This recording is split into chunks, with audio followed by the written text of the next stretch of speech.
우리 교회처럼 조그만 교회를 목회하는 목사님이 계셨습니다. 근데 그 교회는 목사님이 참으로 의지하고 신임했던 한 청년이 다니고 있었습니다. 그런데 어느 날 예배 후에 그 청년이 목사님께 찾아와서 이제 교회를 떠나겠다 이렇게 말을 했습니다. 깜짝 놀랐죠. 떠나다니 무슨 일이냐 했더니 목사님이 놀라서 물었더니 청년이 말이 우리 어머니가 다른 교회를 다니시는데 이제 연로하셔가지고 혼자 다니시는 걸 많이 불편해 하셔서 이제 그 교회를 자기가 좀 모시고 다녀야겠다라는 이야기였습니다. 너무 아쉬웠지만 목사님은 그래 어차피 다 주님의 교회이고 어느 교회에 다니든지 그냥 잘 다니면 돼. 그러니까 어머니 모시고 열심히 신앙생활 해라 라고 조언해 주셨습니다. 청년은 목사님 감사합니다 하면서 인사를 하고 갔습니다. 그런데 다음 주에 그 청년이 정말로 교회에 나오지 않았습니다. 근데 목사님은 그게 얼마나 괘씸하고 섭섭한지 화가 났다고 했습니다. 교인이 수천 명 되어서 누구 하나 교회에 나왔는지 안 나왔는지 그 사람이 우리 교회 교인인지 아닌지 모르는 교회는 결코 이해하지 못할 것입니다. 여러분 이 목사님의 마음이 이해가 가시나요? 그래서 친구 목사님이 그 목사님에게 물었답니다. 목사님이 다른 교회 가도 좋다고 그렇게 해놓고 왜 섭섭해하느냐 물었더니 목사님이 그렇게 말하는 것이 하나님이 기뻐하시는 일이라고 그렇게 생각했었다고 그러는 거예요.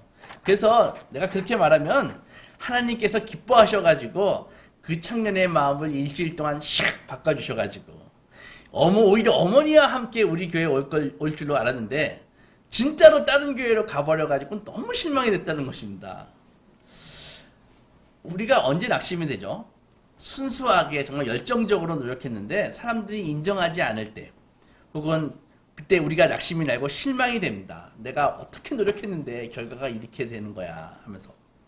그러니까 그 배경에는 어떤 생각이 있냐면은 순수하고 열정적으로 노력하면은 반드시 보상이 있어야 된다라는 마음이 깔려 있는 것이죠. 우리 대부분.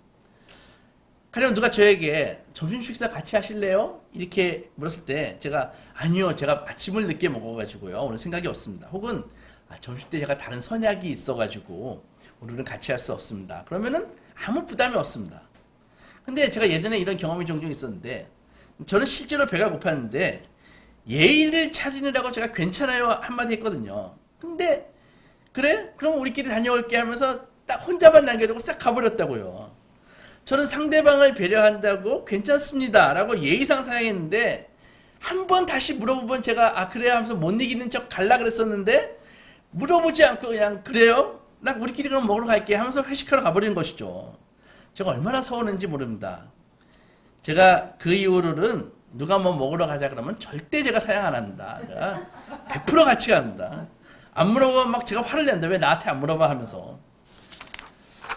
지난주에 살펴보았듯이 다니엘은 느부갓네살이 자기도 잊어버렸던 자기 꿈을 알려주고 해석도 해주었잖아요. 그러니까 느부갓네살 왕은 다니엘이 보여준 그 하나님의 능력과 주권 앞에 무릎을 꿇고 하나님을 찬양했습니다. 다니엘의 하나님을 찬양했죠. 2장 47절을 보면은 우리가 알듯이 너희 하나님은 참으로 모든 신들의 신이시오 모든 왕의 주제시로다. 네가 능히 이 은밀한 것을 나타내었으니 너의 하나님은 또 은밀한 것을 나타내시는 이시로다. 이렇게. 그러니까 하나님을 믿지도 않는 느부갓네살이 이렇게 멋지게 찬양한다는 것에 대해서 참 신기합니다. 하나님을 믿는 우리들이 이렇게 멋지게 찬양 못하는데 하지만 느부갓네살이 하나님을 찬양했다고 그가 회심한 것은 아니라는 것이죠. 하나님의 도우심에 감사하고 하나님의 살아계심을 인정하고 교회에 나오기 시작했더라도 그 사람이 정말 회심했다라고 말할 수 없는 것입니다. 실제로 참 변하지 않는 게 사람입니다. 여전히 자기 인생의 주권을 하나님께 양도하지 않는 사람들이 의외로 많이 있다는 것이죠. 선거철 같은 때 보면은 정치인이나 연예인들 같이 권세 있고 영향이 있는 사람들이 평소에 교회 안 나오다가 그때 교회 나온다고요. 그래가지고 막 찬송가를 따라 부르면은 마치 그 사람이 그리스도인이 된 것처럼 이야기거리가 되지만은 사실 그 사람의 그것이 변화를 의미하는 것은 아니라는 것입니다. 회심하지 않고도 얼마든지 예배에 참석하고 회심하지 않고도 얼마든지 찬송가를 따라 부르는 것은 충분히 가능한 것입니다. 느부갓네살도 2장에서 다니엘의 그 하나님께 감동을 받고 또한 다니엘과 세 친구들에게 높은 벼슬도 주었잖아요. 이 정도 되면 이제 느부갓네살도 하나님을 믿게 된 거 아닌가라고 생각이 들기에 충분했습니다. 그러나 그는 오늘 3장에 보면은 아주 황당한 일을 벌입니다. 1절 보면 느부갓네살 왕이 금으로 신상을 만들었으니 높이는 60규빗이요 너비는 6규빗이라 그것을 바벨론 지방의 두라 평지에 두었더라. 그는 꿈에서 본 그 신상을 만들어 가지고 두라 평지에 세운 것입니다. 그러니까 꿈에 나왔던 현상은 어떻게 생겼어요? 머리는 금이고 가슴과 팔은 은이고 배와 넓적다리는 노시고 종아리는 쇠고 그 나머지는 그 쇠와 흙 진흙이었잖아요. 그 다니엘이 금으로 만든 그 머리는 느부갓네살 당신을 가리킨다고 해석해 주었지 않습니까? 그러니까 다니엘의 그 해석을 듣고 불안한 마음에 가시고 마음이 시원해졌고 이제 자기 이후에 오는 왕들은 자기보다 좀 못한 왕들이 온다라는 해석도 마음에 들었다고요. 그런데도 불안했습니다. 가만히 생각해보니까 왜 바벨론 제국을 대체하는 다른 제국이 선다는 것이지? 누가 내 이 황금의 제국을 나라를 무너뜨린다는 말인가? 그냥 우리 바벨론이 영원히 조속하면 안 되나? 영원히 유지하면 안 되나? 더욱이 어디선가 돌이 날라와가지고 신상 자체를 가루로 만들어 버린다고? 그러면 내 머리도 부서지는 거 아니야? 이런 생각이 급속히 든 것이죠. 그러니까 갑자기 다시 불안해졌습니다. 이것은 하나님을 의지하지 않고 자기를 포기하지 못하는 모든 사람들의 공통된 모습입니다. 뭡니까? 금을 추종하는 자신의 그 제국을 자신의 힘으로 지켜야 한다는 그 강박의 불안이 누구나 다 있다는 것이죠. 하나님을 주인으로 모시지 않는 모든 인간에게. 느부갓네살은 그래서 이 역사의 운명을 하나님이 알려주신 이 역사의 운명을 바꾸기로 결정했습니다. 어떻게? 두라 평지에 30m가 넘는 거대한 금신상을 세웠습니다. 재미있게도 근데 그 신상은 머리부터 발끝까지 다 금이었습니다. 꿈에 본 것과 다르죠. 다 금으로 세웠습니다. 엄청난 것은 사실은 하나님에 대한 반항이었습니다. 그가 꿈에서 본 신상은 분명히 머리만 금이고 나머지는 은, 놋, 쇠, 흙 이렇게 되어 있는데 그는 바벨론이 이 은에 해당하는 제국에 의해서 대체되는 것을 원치 않고 자신의 영화를 영구히 누리고 싶어서 다 금으로 만들어 버렸습니다. 신상을. 그 금신상이 느부갓네살 자신을 가리키는지 아니면 그가 섬기는 신의 형상을 가리키는지는 확실치 않지만 모든 백성, 모든 나라의 백성들 다 불러가지고 여기에 꿇어 엎드려 절해 이렇게 요구했다고요. 문제는 이 신상의 낙성식, 그러니까 봉헌식 때 일어났습니다. 느부갓네살은 바벨론 제국의 모든 관직에 있는 사람들을 다 참석시켜가지고 성대하게 낙성식을 거행하면서 모든 사람으로 하여금 그 신상에게 절을 하도록 했습니다. 이 일에 못마땅하게 생각했던 사람들이 있었다는 것을 인지한 그 느부갓네살은 만약 절하지 않는 놈은 맹렬히 타는 저 용광로에 집어넣을 거야. 이렇게 못 박아 두었습니다. 여기에 보면 참 잔인하죠, 느부갓네살이. 그러니까 다니엘의 꿈 해석을 듣고 은혜를 받아도 이런 거 하고는 제가 하나님을 찬양하고 이런 것과는 관계없이 여전히 느부갓네살은 달라지지 않았습니다. 여러분들은 어떤 분들은 다니엘이 있었잖아. 왜 다니엘이 느부갓네살이 금신상 만드는 것을 막지 않았지? 의아하게 생각하지만 그것을 또 막지 않는 다니엘 침묵한 거 아니야? 하면서 비난하지만 다니엘이 왕의 꿈을 해몽하는 공을 세웠다고 할지라도 그것이 느부갓네살을 제어할 수 있다는 뜻은 아닙니다. 다니엘의 권력은 느부갓네살의 권력에 비하면 아무것도 아닌 것이죠. 어떤 이유인지 이 낙성식 때 다니엘은 참석하지 않았습니다. 대신에 참석했던 다니엘의 세 친구 사드락, 메삭, 아벳느고 그 친구들이 이제 곤욕을 치르게 되는 것입니다.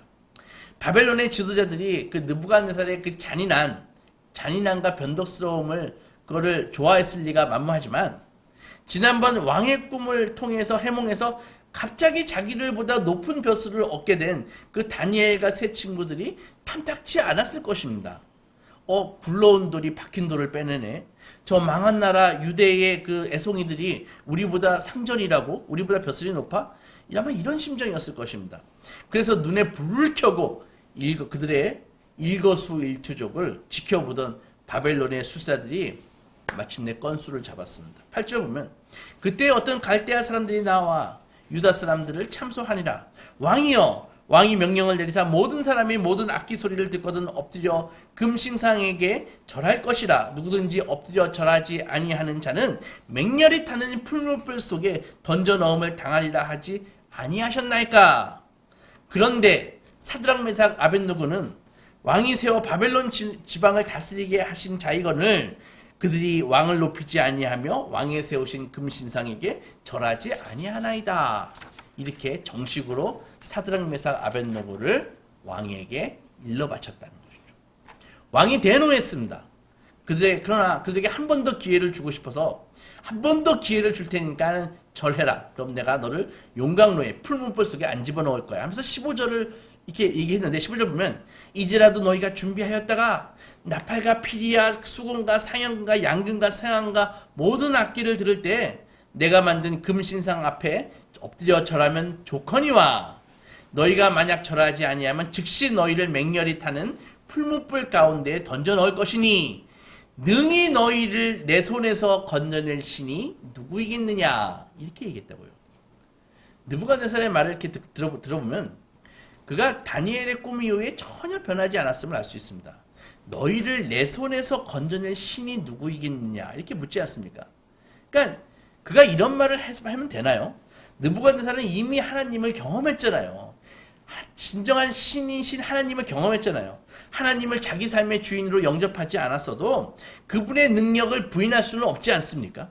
얼마 전까지 꿈 하나 때문에 극도의 불안과 스트레스에 시달려서 두려움에 떨던 느부갓네살이 하나님의 도우심으로 그 꿈의 해몽을 듣고 평안을 찾았는데 그런데 그가 그 하나님을 믿는 그 세 친구들에게 너희를 내 손에서 건져낼 신이 누구냐라고 위협하고 있는 것이죠. 이렇게 원래 교만하면은 비합리적입니다. 말이 되지 않습니다.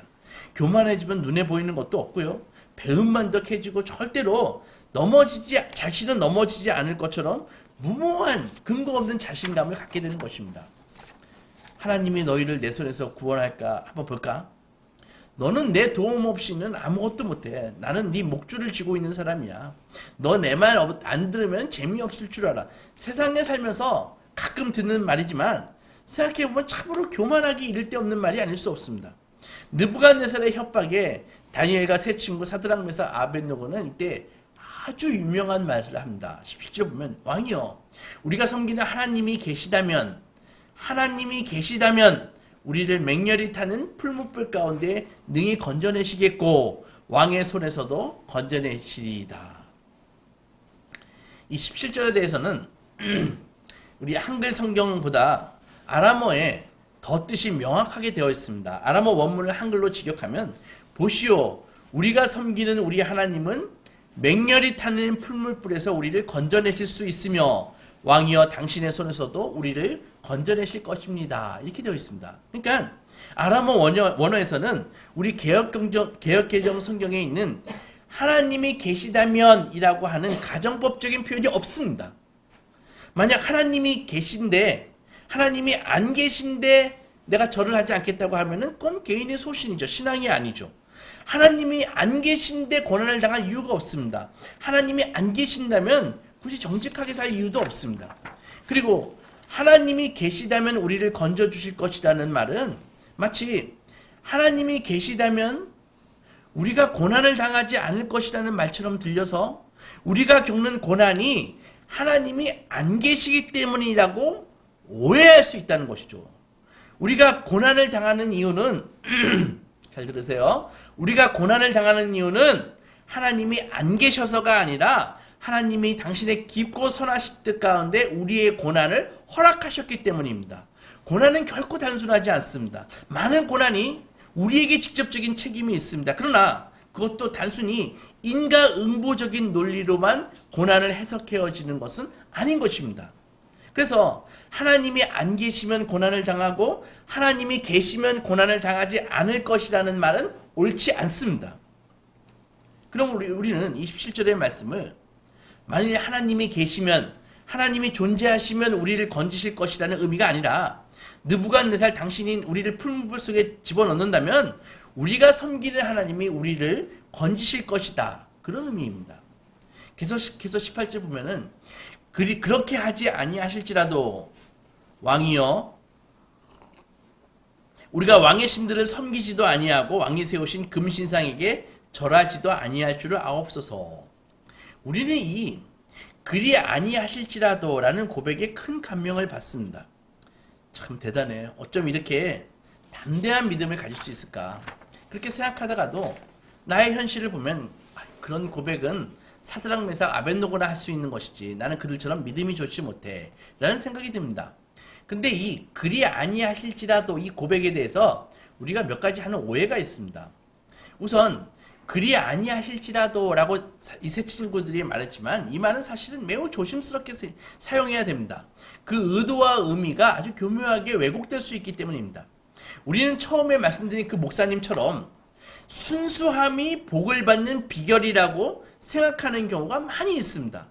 누가 내게 부탁할 때 이거 안 들어주셔도 괜찮은데 안 들어주셔도 내가 섭섭하지 않을 거예요 라고 말한다면 오히려 그 말 때문에 내가 안 들어주면은 더 섭섭할 것 같은 마음이 들지 않습니까? 정말 괜찮다고까지 말했는데 그래도 내가 안 들어줬으니까 나는 더 나쁜 사람이 된 것 같죠. 내가 비록 부탁하는 사람은 안 들어줘도 괜찮아 라는 말이 진심이었다고 할지라도 말입니다. 순수한 마음으로 목회를 하면 하나님께서 교회를 부흥시켜 주실 것이다. 하지만 그리 아니하실지라도 저는 순수한 마음으로 목회할 것이다 라고 기도합니다. 그런데 그렇게 순수한 마음으로 목회해도 교회가 부흥하지 않고 어려움에 있으면은 그 다음에는 내가 이렇게 순수한 마음으로 목회했는데 부흥하지 않는 것은 도대체 왜 그런 거지? 도대체 뭐가 잘못된 거지? 하면서 의문이 생기고 신앙적인 혼란이 생깁니다. 이걸 개인에게도 적용할 수 있는 것입니다. 순수한 마음으로 기도는 했지만 처음부터 하나님께서는 나와 다른 계획을 갖고 계실 것이라는 생각은 내가 하지 않았던 것입니다. 그리 아니하실지라도 라는 이 고백이 정말 치열하게 생각해야 되는데 그렇지 않고 그 말로 내가 그 말로 사람들과 하나님의 마음을 감동시켜서 움직이려고 해서는 안 된다는 것입니다. 그래서 왕이 우리를 불 속에 던져 넣어도 하나님이 우리를 건져주실 것이다. 그리 아니하실지라도 저희는 절하지 않겠습니다. 라는 이 세 친구들의 말이 분명히 참 감동적인 말이지만 그냥 차라리 저를 불 속에 던지십시오. 저는 당신 신상에 절할 수 없습니다. 이렇게 말하는 것이 더 분명한 신앙적 태도라는 것입니다. 누가 하나님 저를 좀 부자로 만들어 주십시오. 그러나 그리 아니하실지라도 괜찮습니다. 라고 말하면 정말 그가 원하는 것이 부자가 되는 것이지만 안 그래도 섭섭하지 않겠다는 의미 같아서 이 말을 잘 들어보면 그가 하나님을 섬기는 것보다 부자가 되는 것이 더 마음에 가 있는 것처럼 들립니다. 그리 아니하실지라도 라는 표현이 하나님을 거절할 수 없게 만드는 처세술이나 화술이 되어서는 안 된다는 것입니다. 또한 이 말이 하나님이 안 들어주셨을 때 내 신앙의 그 탈출구가 되어서도 안 됩니다. 기도했지만 안 들어주셨네. 괜찮아. 내가 하나님께 안 들어주셔도 괜찮다고 말씀드렸어. 라고 말입니다. 이렇게 마음에 없는 말을 하고 나서 정직하고 열심히 사업했는데도 잘 안 되거나 순수하게 목회했는데도 잘 안 되면 혼란에 빠지게 되는 것입니다. 그래서 기도할 때 무엇을 원하는 것을 정확하게 할 경우에는 그리 아니하실지라도 라는 표현은 사실은 애매한 것입니다. 더욱이 마땅히 해야 할 일을 가지고 하나님 앞에서 생색내는 경우도 있죠. 하나님, 저는 주의 일을 하면서 고난을 당하고 싶지 않습니다. 힘들게 살고 싶지도 않습니다. 그러나 그리 아니하실지라도 저는 믿음을 지키겠습니다. 라는 말은 그럴듯해 보이지만 사실은 온전한 헌신된 모습은 아닙니다. 차라리 주님, 제가 좁은 길 가겠습니다. 제가 고난의 길 가겠습니다. 그 대신 변치 않게 도와주십시오. 이렇게 말하는 것이 더 분명한 고백이라는 것이죠. 그리 아니하실지라도가 온전한 헌신으로 보이는 것이 아니라 타협과 생색으로 보이면 안 되는 것입니다. 사랑하는 가족이 아프잖아요. 그러면 남는 것을 보고 싶지 않습니까? 그래서 하나님께 살려달라고 간절하게 애원하고 꼭 살려주십시오라고 부탁하고 싶은데 거기에다가 그리 아니하실지라도라고 말하면은 그 기도의 간절함이 떨어질 거 아닙니까? 그래서 우리가 간절히 구할 때는 그리 아니하실지라도라는 고백을 하지 말아야 됩니다. 죽어가는 아들을 살려달라고 하면서 그냥 살려주십시오 하면 되지. 그리 아니하실지라도라고 하면은 불안하잖아요. 그렇게 기도하면은요.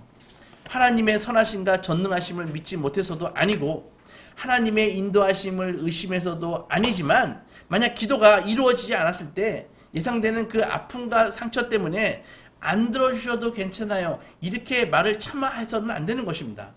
하나님께 꼭 들어달라고 매달리고 싶고 안 들어주시면 많이 실망할 것이다 라고 때라고 쓰고 싶은데 정말 그렇게 절박하고 간절하면 그리 아니하실지라도라는 말은 하지 않는 게 맞다고 생각합니다.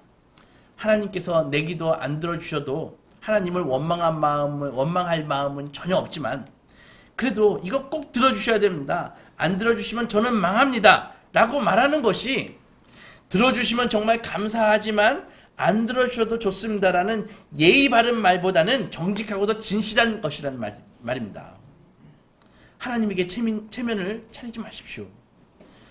그 기도가 안 들어줬을 때 아까 얘기했지 변명거리로 그리 아니하실지라도라고 말하지 말고 정말 힘들고 절박한 상황에서는 그냥 해달라고 기도하는 것입니다. 하나님 주십시오. 하나님 나 치료해 주십시오. 하나님 우리 아들 치료해 주십시오. 하나님 귀신 쫓아 주십시오. 이렇게 기도해야 되는 것입니다. 성숙함을 보임으로써 하나님을 감동시켜서 원하는 것을 얻으려는 그런 수단으로 그리 아니하실지라도를 사용하는 것은 절대로 안 되는 태도라는 것입니다. 사드락 메삭 아벳느고 이 세 친구들도 풀무불에 던져질 것에 대한 두려움이 왜 없겠습니까? 사람인데. 그들이 느부갓네살 앞에서 왕이 그들을 용광로에 집어넣는다고 해도 하나님이 건져주실 것이라고 했지만은 얼마나 확실했는지 사실은 분명치 않습니다. 그러나 우리가 분명히 아는 것은 그들이 신뢰했던 하나님은 풀무불에 시련을 주지 않는 하나님이 아니라 풀무불 속이든 그 어디든 그들과 동행하는 전능하신 하나님이시라는 것입니다. 그들이 확신했던 것은 나의 삶에서 용광로와 같은 고난을 당하지 않을 것이라는 것이 아니라 내 삶 가운데서 하나님이 다스리시고 인도하시고 함께 하신다는 사실입니다. 그러니까 그들의 그리 아니하실지라도라는 고백은 풀무불 속에서 건지실 것이라는 확신이 아니라 하나님께서 풀무불 속에서 함께 하실 것이라는 확신이라는 것입니다. 사드락 메삭 아벳느고는 그 하나님에 대한 신뢰 때문에 비록 풀무불 속에서 타 죽을지언정 하나님을 부인할 수 없었습니다. 사랑하는 소망교회 성도 여러분, 우리는 하나님 앞에서 그리 아니하실지라도라고 그렇게 성숙하게 기도하지 못해도 괜찮습니다. 그렇게 말할 수 없어도 믿음이 없다고 말하지 않을 것이고 또 그렇게 말해야 좋은 믿음이라고 말할 수도 없습니다. 그리 아니하실지라도 이 말은 어려운 말이지만 이 어려운 말은 우리가 하지 않아도 이미 우리 주 예수께서 우리 대신에 이 말을 하셨습니다. 그 밤에 십자가 지시기 위해 잡히시던 그 밤에 이제 곧 십자가의 형벌이 기다리고 있던 그 밤에 주님은 제자들과 함께 감난산에 오르셔서 기도하셨습니다. 제자들에게 같이 기도해 줄 것을 3번이나 부탁했지만 제자들은 다 잠을 자버렸습니다.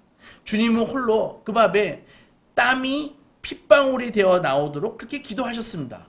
그러고 누가복음 22장 42절에서 이르시되 아버지여 만일 아버지의 뜻이거든 이 잔을 내게서 옮기시옵소서. 그러나 내 원대로 마시옵고 아버지의 원대로 되기를 원하나이다. 이 기도는 예수님의 원과 다르게 아버지의 원대로 되었습니다. 우리가 알듯이 십자가의 그 풀무불 속에서 하나님께서는 예수님을 철저하게 외면하셨고 그 누구도 예수님과 함께 십자가에서 함께 있지 않았습니다. 육체적인 고통과 비교할 수 없는 철저한 버려짐 속에서 우리 주님은 나의 하나님 어찌하여 나를 버리셨나이까 라고 외치시며 절규하셨습니다.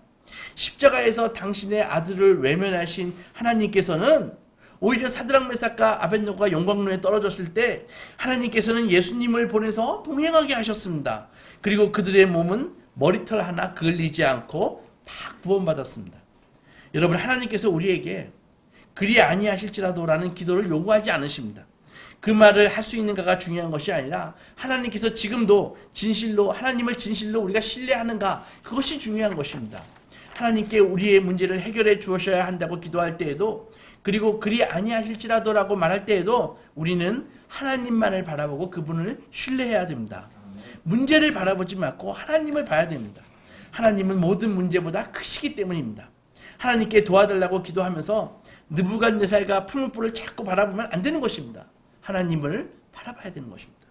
우리를 붙들기 위해 당신의 아들을 놓아버리신 하나님이 거기에 계시기 때문에 우리는 그리 아니하실지라도라고 말할 수 있고, 하나님이 이번엔 절대 안 됩니다, 꼭 도와주셔야 됩니다, 이거 안 도와주시면 저는 망합니다 라고 애원할 수도 있습니다.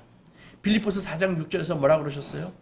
아무것도 염려하지 말고 모든 일에 기도와 간구로 너희 구할 것을 감사함으로 아뢰라.